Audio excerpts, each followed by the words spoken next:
He's trying to shift our attention a bit away from objective thinking.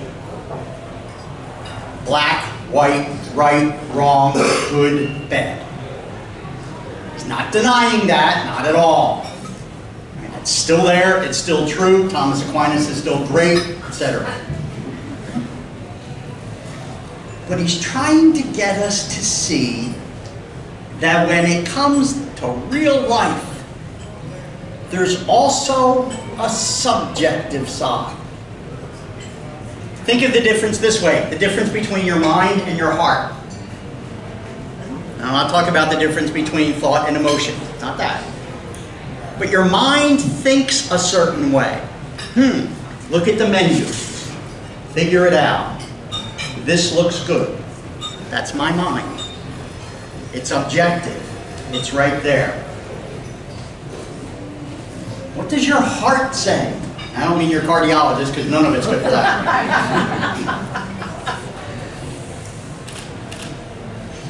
What's my sense of things?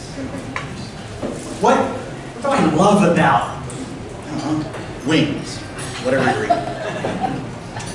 That's not a mind question. That's a personal thing. Well, I think much of what he talks about is trying to shift to that personal side. If you think about it in terms of this year of mercy he just proclaimed, there is absolutely nothing that has changed in church teaching about mercy. Nothing. The biblical sources are still the same. All the great teachings about it are still the same. They're all still really good. It's all still really true. In other words, it's not a question of what mercy is, but maybe we could use more of it. Maybe we could try it some more. Maybe we could get better at it. That's the point of the year of mercy.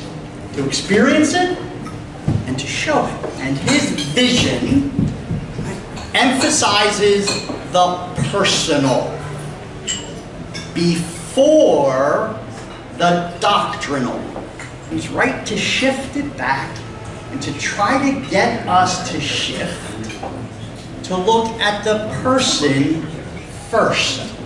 A Christian who, in community, doesn't do things, even brotherly correction, who doesn't do these things in charity, in truth, and with humility, is disqualified.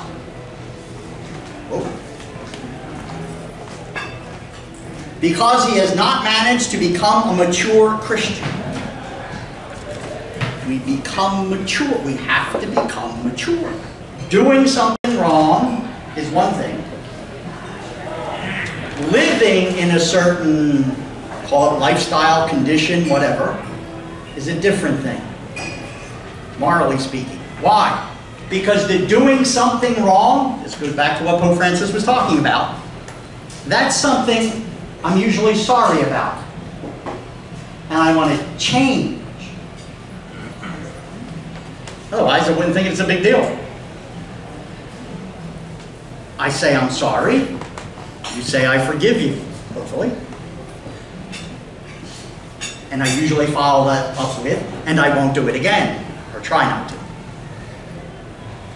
That's different than living in a particular lifestyle that I don't think is wrong, and that I have no intention of changing. See how they're different questions. That's why the Pope in that interview said, the problem is when we condemn people for things they did wrong, if they're sorry for it, when they're sorry, and they want to change. We have to forget that. My answer to the question has to take into account who I am. I'm a priest. I happen to be relatively known as a priest because this guy keeps taking pictures of me. I'm going to put it in the newspaper. So everybody around the diocese knows who I am. So if I show up, that says something. That's different. It may not be the case for you. Okay? So, a lot of it is going to depend on who you are and who the person is we're talking about. Is it my sister getting married on the beach? Is it my parents getting married on the beach? Is it, I don't know, some guy from downstairs who is looking for company? All those things matter. Right? Was it permitted to have the wedding night? Right? All those questions matter. So I'm just talking very theoretically here. Here's my response. If anybody were to ask me, should I do this or that or whatever? My answer is, care comes first. Let me say that again. Care comes first. If we are to be about people, we be about people first. What I mean by that is this. Without the caring part, we'll never get to the truth part. Care comes first, but the truth of things also has to come along. You might judge a situation in which you say, I should not be part of this. I should not participate in this, I don't know, wedding or whatever, just to keep the same example.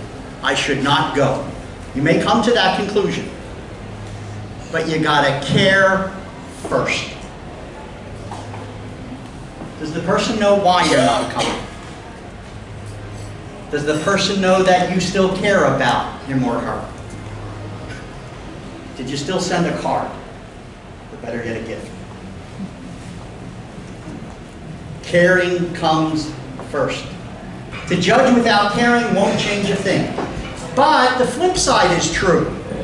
To care without making a judgment, without deciding good and bad, right and wrong, better and worse, that's not caring. That's ducking. That's avoiding. That's not really caring. I can't care and ignore what's true. I can't care for your health and well-being and ignore the fact that you smoke 12 packs of cigarettes a day. I gotta tell you. I gotta tell you how wrong I think it is. I gotta try to take your cigarettes away from you. Whatever I gotta do. Because I care. A big heart doesn't get entangled in other people's lives. It doesn't condemn, but forgives and forgets as God does for me. Sometimes we make too big a deal out of other people. Forgive them. It's a forgivable thing. On the other hand, and you never saw this quoted in the newspapers, he says, true fraternal reprimand, my brother, I'm going to tell you what I think. True fraternal reprimand is painful because it is done with love, in truth and humility.